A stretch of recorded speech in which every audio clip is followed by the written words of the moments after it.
Week 3 video.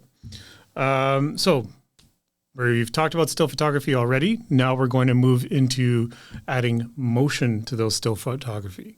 So we're going to look at what happens when you take more than one picture per second. We're also going to start looking at some essentials of camera movement and kind of the language surrounding that. So how to position the camera and think in 3D space. And then in the end, we're going to look at some shot examples. We've got some here in the notes. So first off, let's look at the very first motion picture. This was a 2-second long film, but it is technically a motion picture film. And there was a question that was being asked is, are all the horse's legs off the ground in a full gallop? And one of the ways to know was to do rapid exposure. So they did a bunch of series of rapid exposures of a horse running stationary against a parallel camera system. And in the course of that, they shot 16 frames over 2 seconds. So this was an 8 frames per second video, or well, film, but it was the first film, as far as I understand, in 1878. Persistence of vision. Human biology basically tells us that roughly 24 frames a second is where we perceive smooth motion. So right now you're looking at me on a video feed.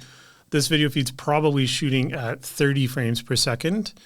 And what that means is the camera shutter is opening and closing 30 times in a second span, continuously, over and over and over and over again. Higher frame rates, the shutter is going to open and close faster.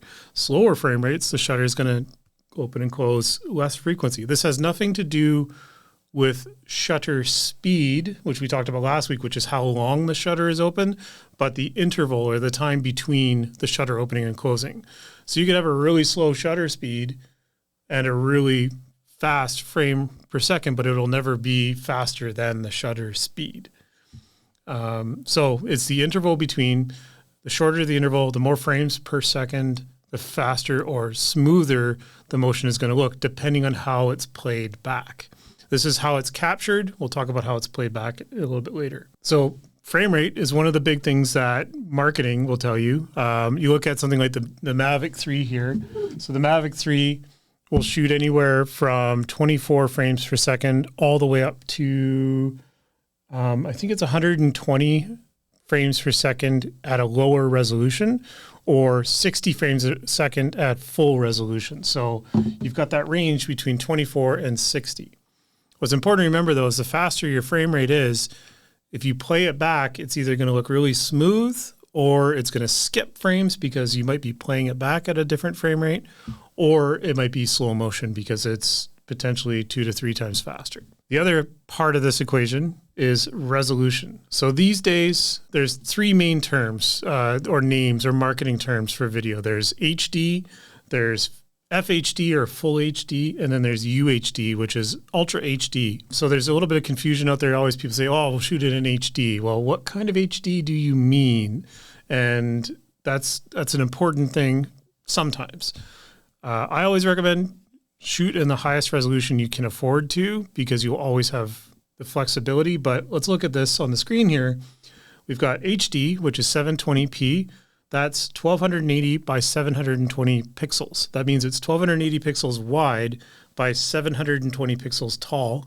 Or another way you might hear it be said is it's got 720 lines of video resolution, or progressive.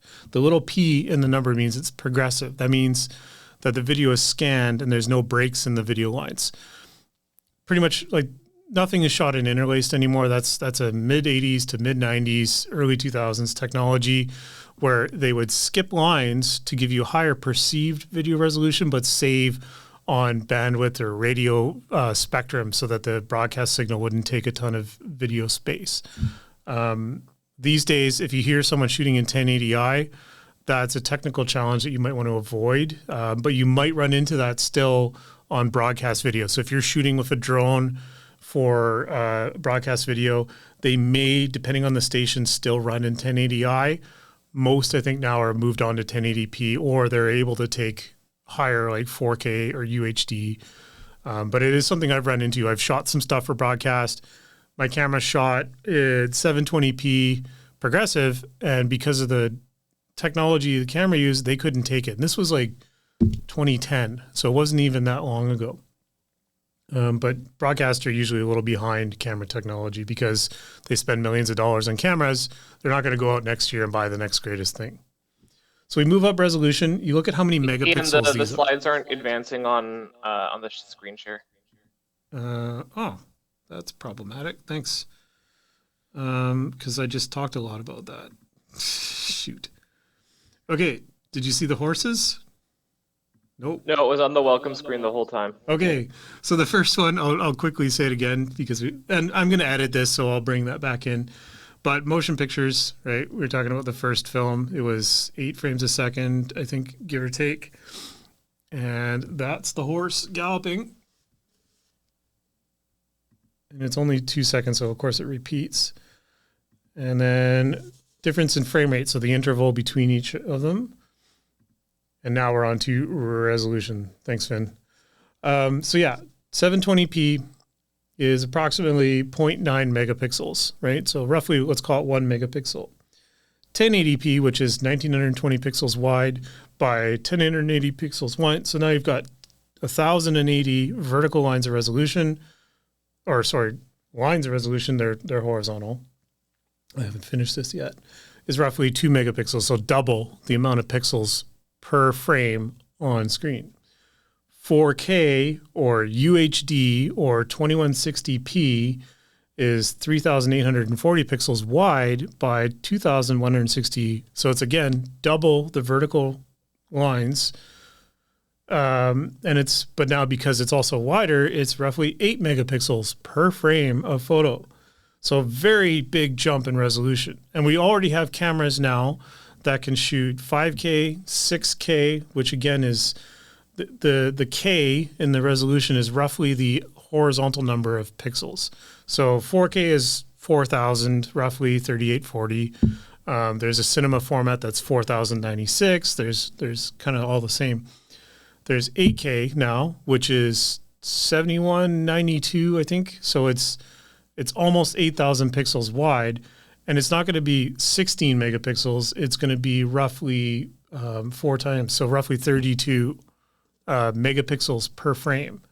And easiest way to think in your head is a megapixel photo in pure form could be like a megabyte of data per frame.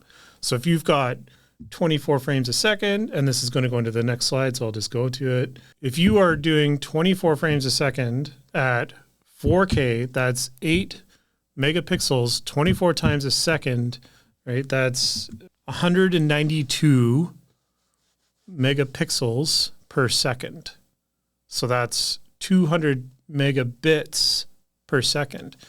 Now, really quickly, it's not in the slide here, but bits and bytes, you'll hear the terms. It's not as much of a thing anymore, but there are 8 bits in a byte.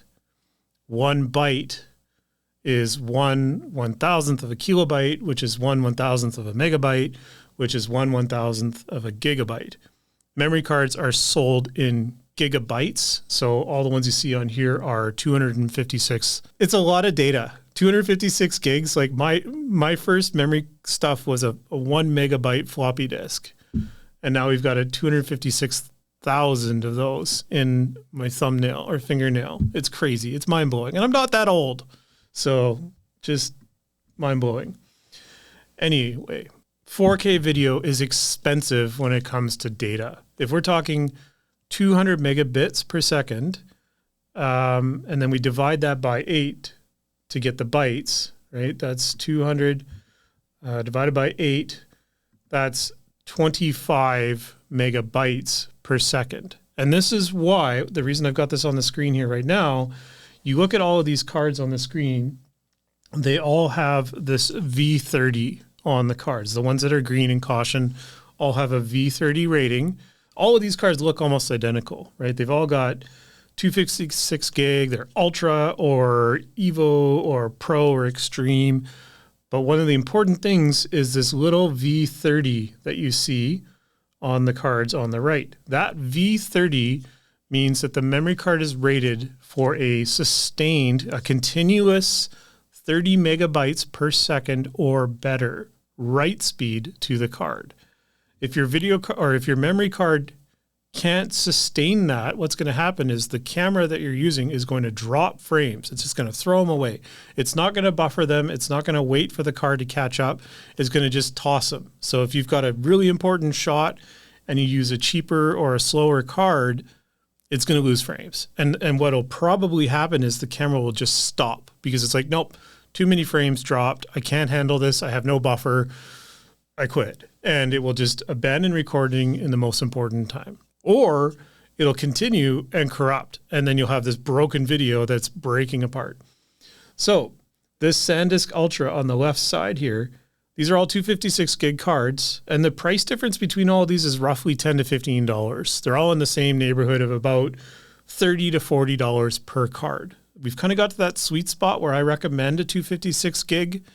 Again, like if you go backwards from this and you say 256 times 1,000 times, oh, never mind.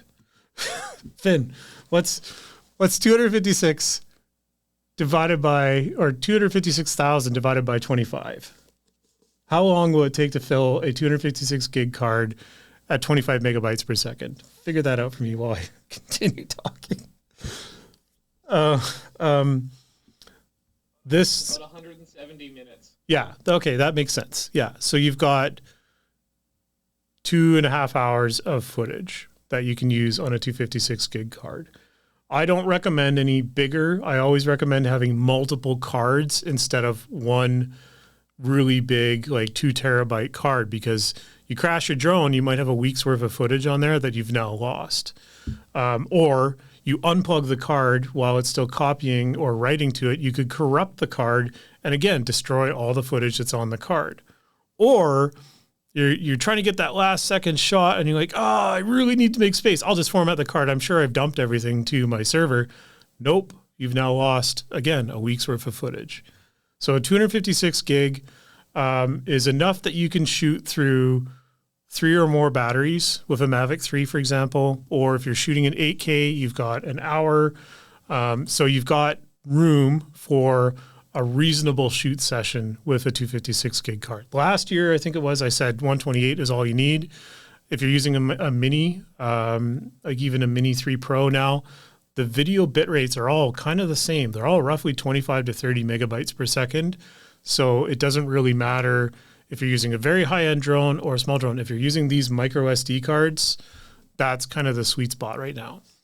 If you're shooting with a bigger drone like the Inspire 3, it's got a completely different system. It's got an SSD, like you directly plug a hard drive into the drone, and it's going to need way more because we're talking like 5 times the data rate because it's raw footage coming out of the drone. So we're only talking right now about compressed and easier to use footage.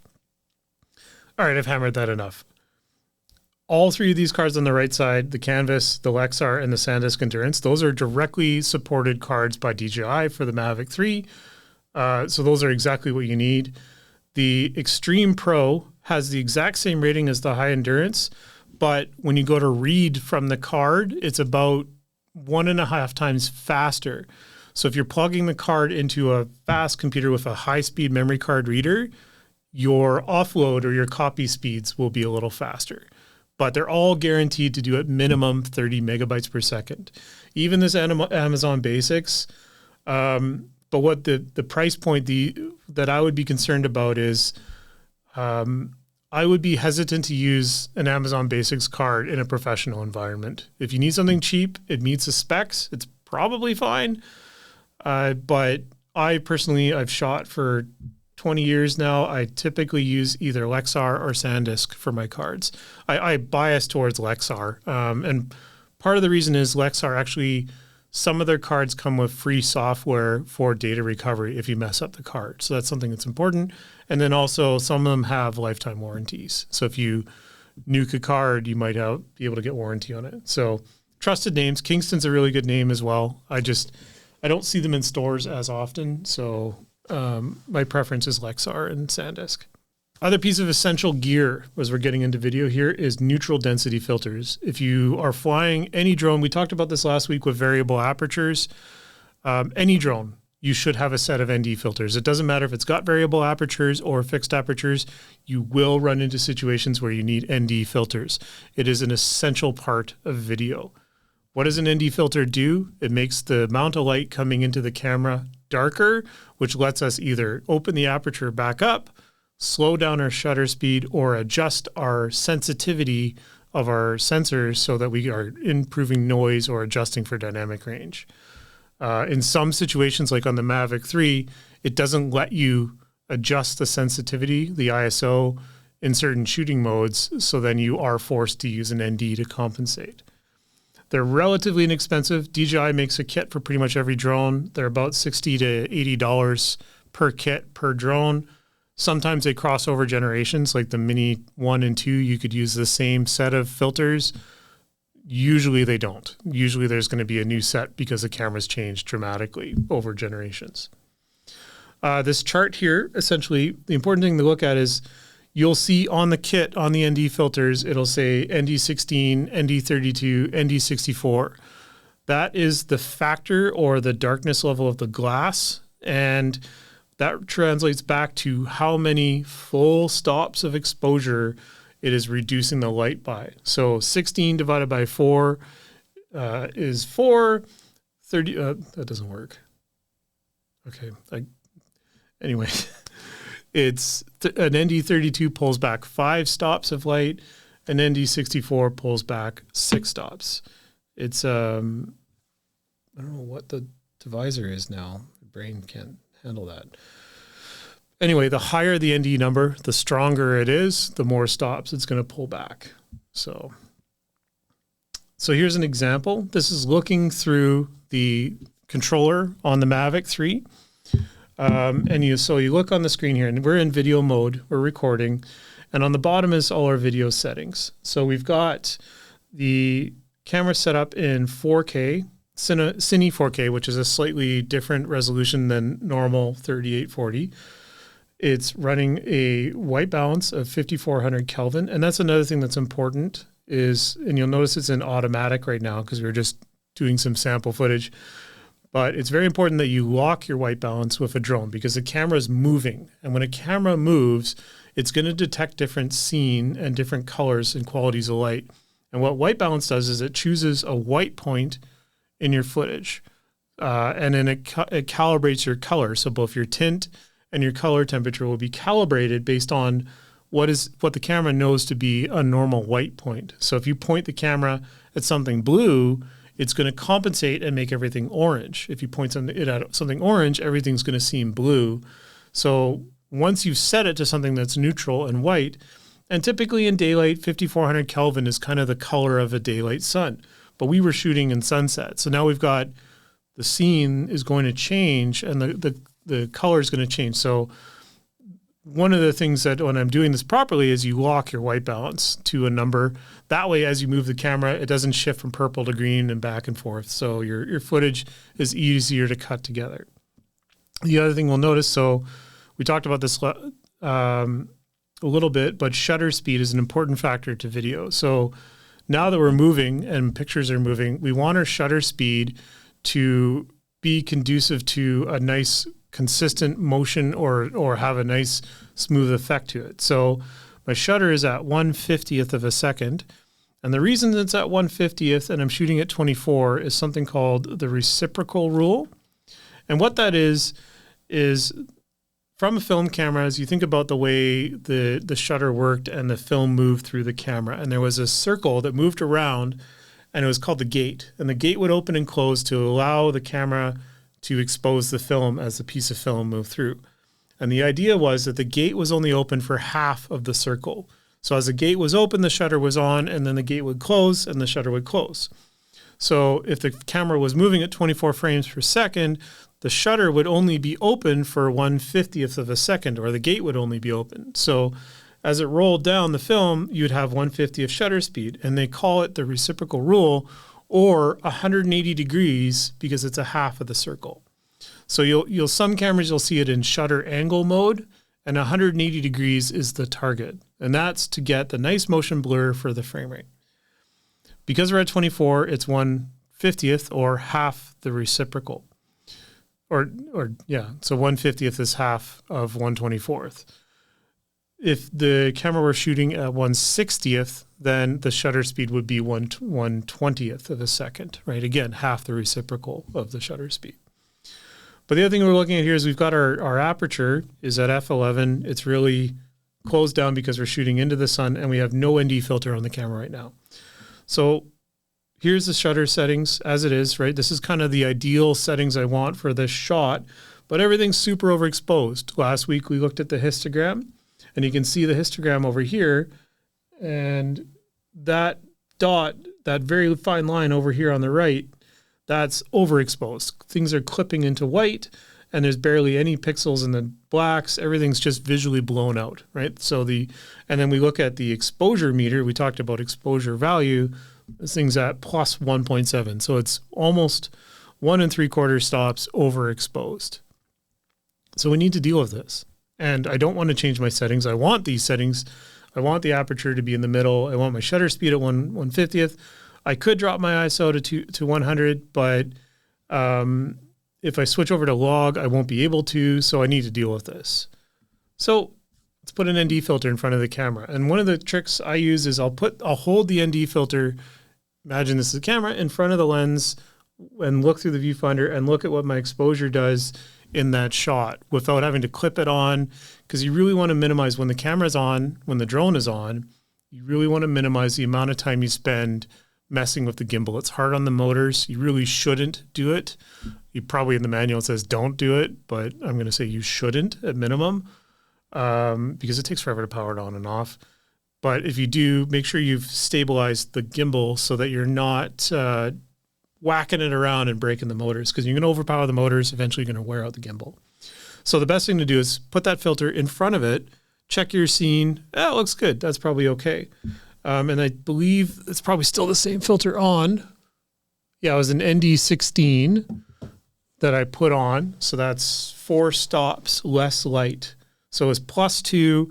In theory, the scene would be -2, but in reality, it looks like by the time I get it on, so it does drop a fair bit, right? So it's going to be a darker scene.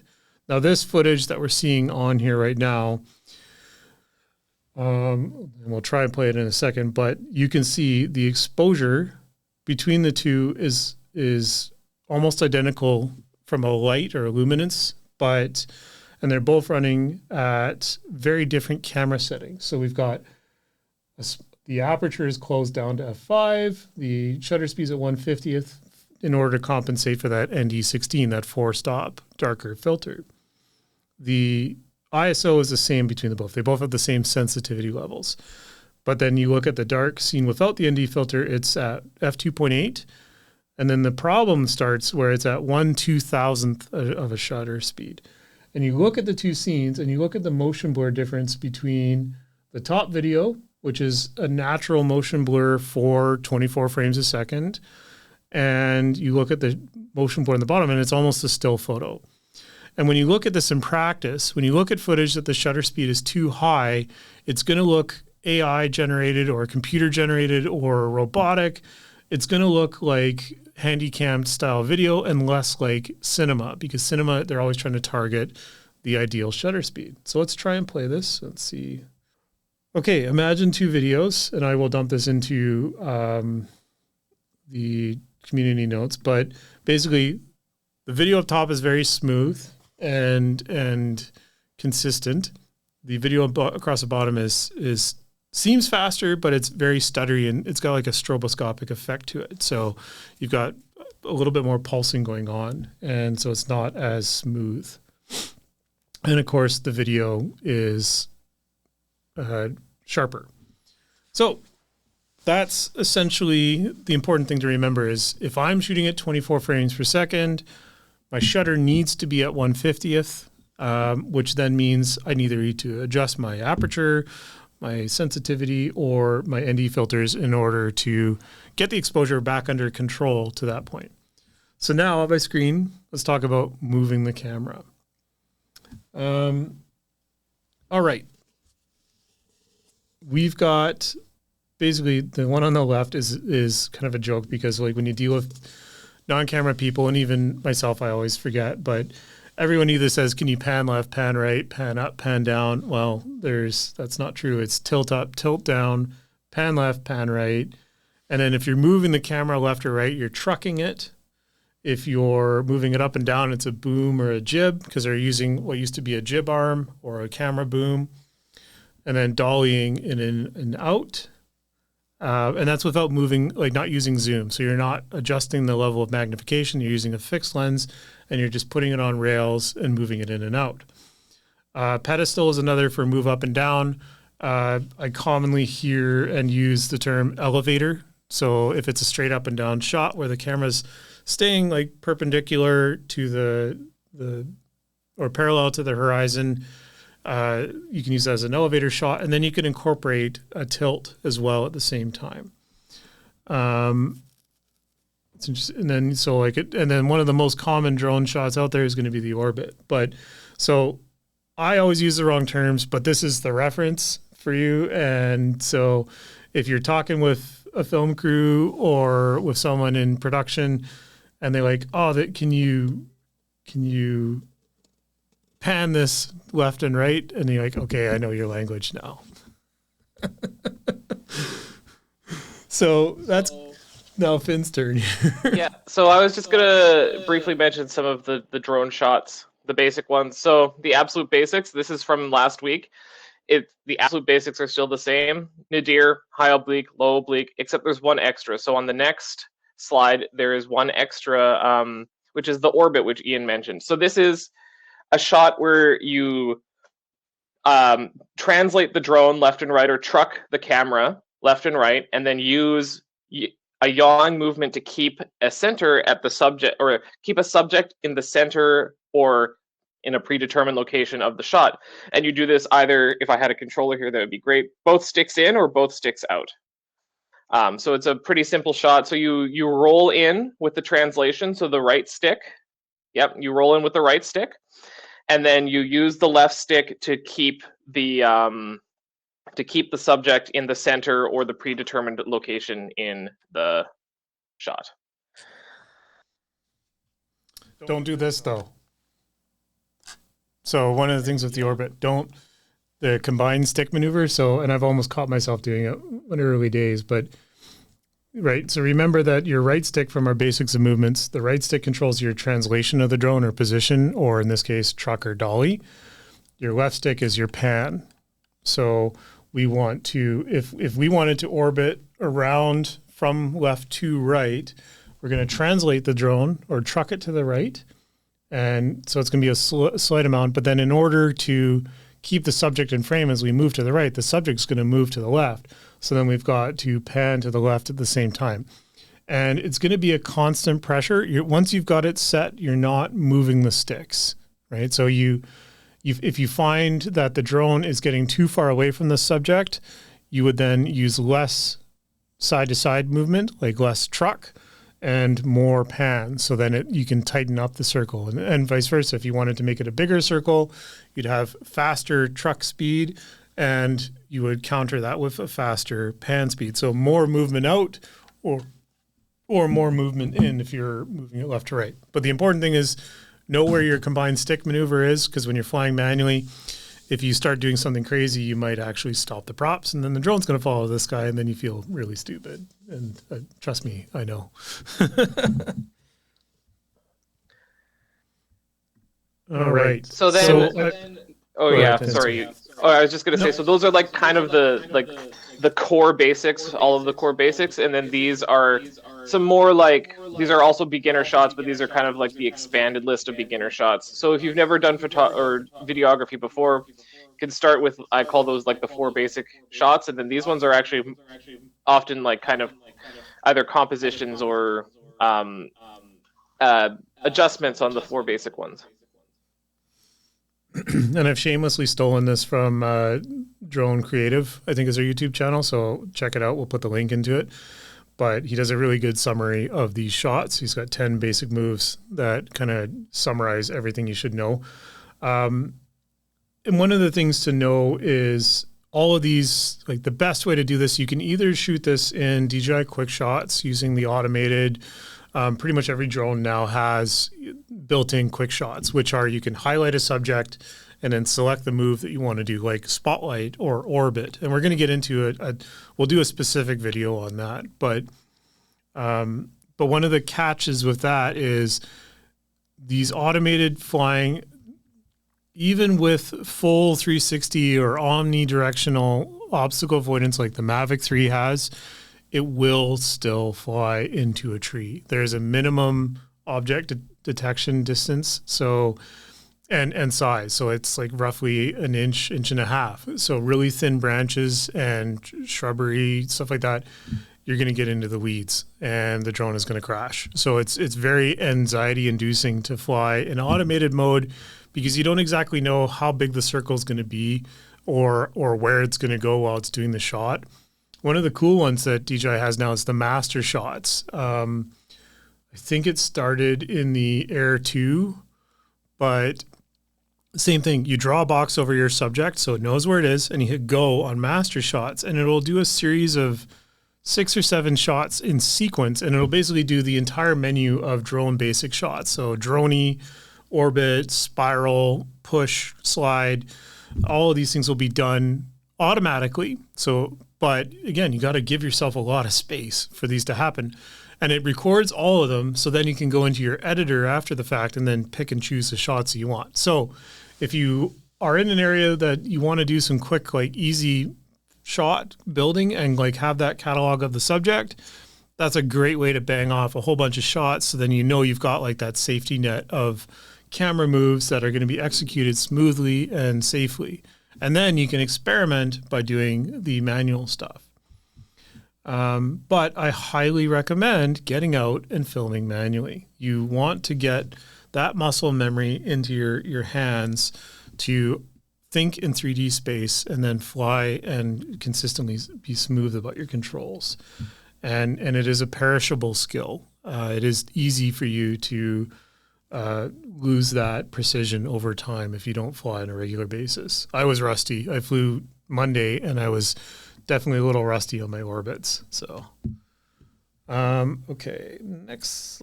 So that's slide 16 there. So I'm going to stop the slides and I'm going to jump into our shots here.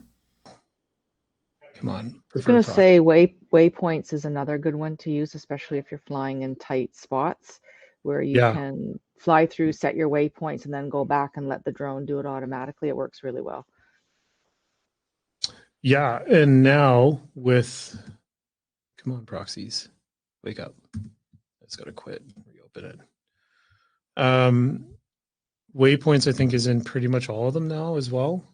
And one of the, like, you can use waypoints to either do live shots or you can use it to do hyperlapses, which is a series of still frames, and it's a moving time lapse. Quick question for you. Which do you prefer, Premiere Pro or DaVinci?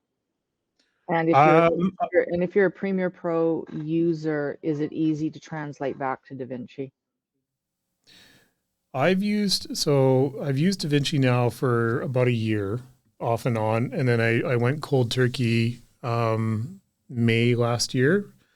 Basically, all my big projects going forward have been in Resolve, and I used Premiere since version 4 Pro, like the original, not Premiere Pro, the more like Creative Cloud version, but like 1994 version 4.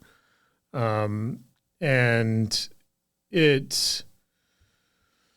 I've always had issues with Premiere's stability, and I've always had issues with its color management. So especially now that we've gone into 10-bit or HDR video, it's way more complicated to do color management and like see what you're actually going to get out of it in the editor without paying for special hardware. And then performance. I think it was the mid-2000s, Adobe introduced something called Mercury Playback Engine, which finally started using video cards for accelerating video playback and rendering, which was a huge improvement. But on the Mac, the support for it was really kind of hit or miss because Apple stopped using like third-party graphics cards and they went to their own stuff. And the support for the new Apple chips were kind of not great at the start. Whereas DaVinci out of the box, like this is a fairly decent, like this is a 3-year-old laptop now, but it still was expensive at the time. Even a $600 like Mac Mini could play raw, like the 5K footage out of the drone, no problems, perfectly smoothly. And I had no issues with performance. Like render speed was crazy. It was set up for speed and stability. And I've rarely had resolve crash or performance issues until I turn on like really high end, like motion control or stuff like that. Okay, yeah, Resolve's not going to cooperate. I need my SSD, which is currently recording the cameras. So that's not going to happen. All right, switch account. We're going to go. Yeah, because I'm thinking of dropping a lot of my Adobe stuff. So I was just curious and flipping to. Yeah, if you don't need the full Creative Suite, like you can save some money and just run the Photoshop $10 a month plan, which is definitely going to save some bucks. Okay, so back to motion. So this is 3 different frame rates shot on the same camera, same scene, compensating for exposure and everything, hopefully, so they're roughly the same. But on the bottom, you've got 24 frames a second or 23.976. It's called a drop frame time code. The reason that it's not exactly 24 frames per second, it has to do with video scan rates being at 60 times a second and fitting that within it. It's an old camera thing from the 80s and 90s, and it doesn't really matter anymore, so I'm just not going to go into it. But just know that there is a difference, and you can on some cameras choose either 24 or 23.976. If you're given the choice, on the DJI, you can only choose 24. It'll say 24, but it's actually recording in 23.976.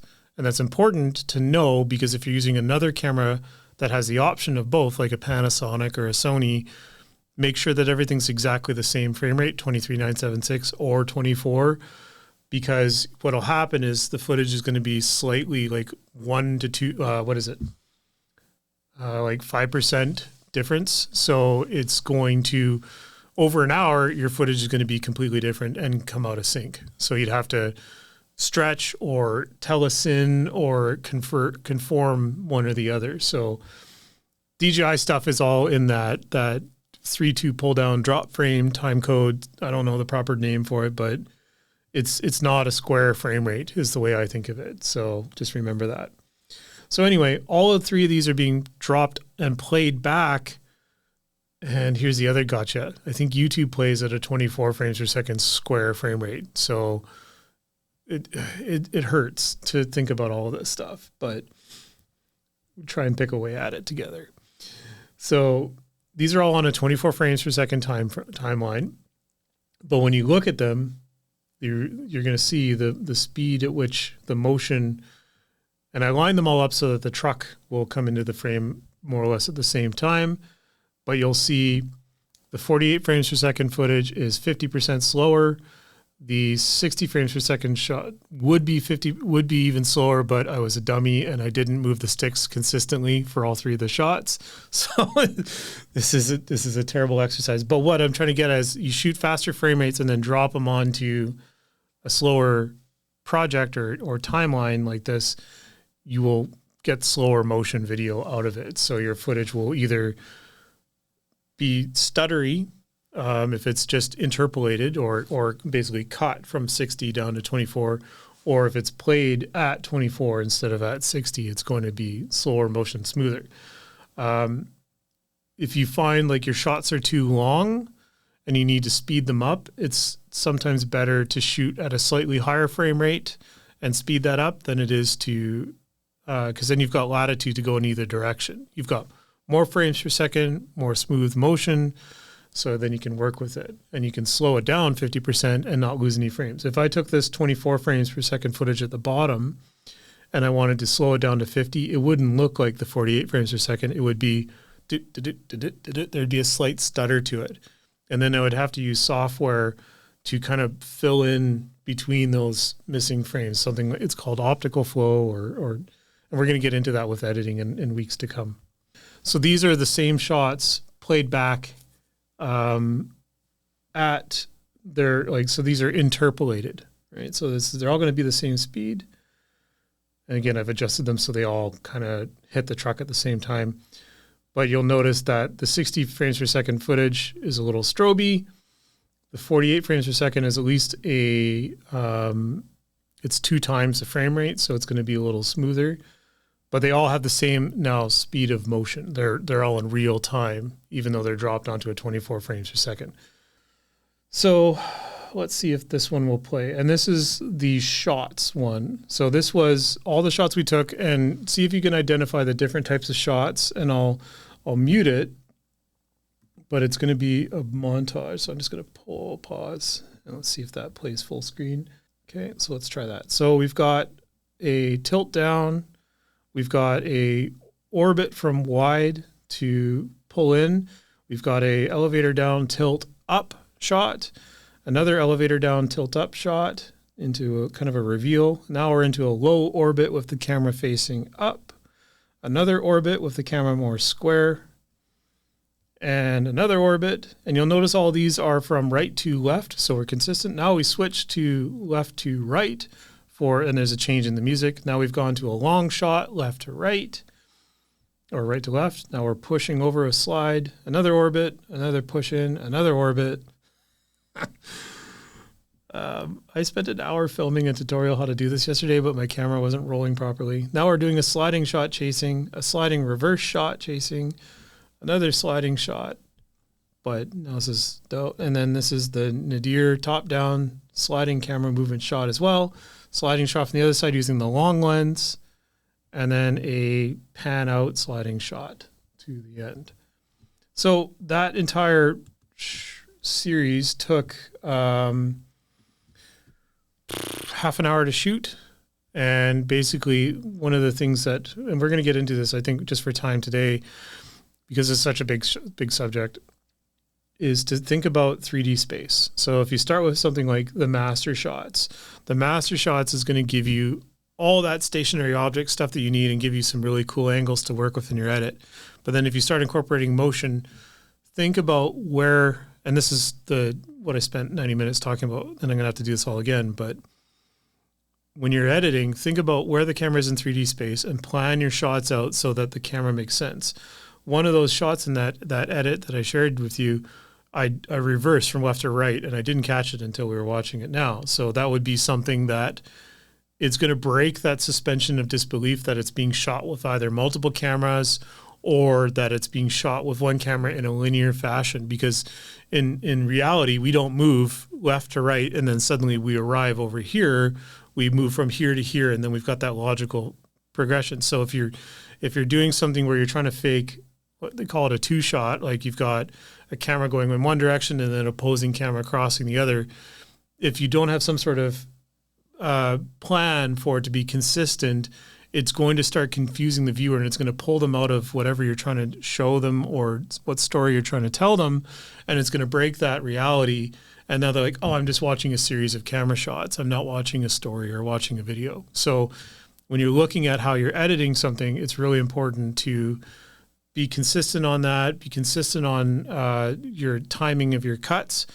So I didn't share the music with you on this one, and we'll link to the video so you'll be able to listen to it as well. But the reason some of these cuts are done at certain times is because the way the audio builds. Let's try it. Let's see if it'll play video. We'll do it one more time.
kind of get an idea of like shots are chosen and then cuts are made based on the timing of the music, the way the hits are, and then also there's a build and then a kind of a bridge between it. So when you're editing, if I'm doing a montage, I always usually listen to the music and imagine the shots in my head.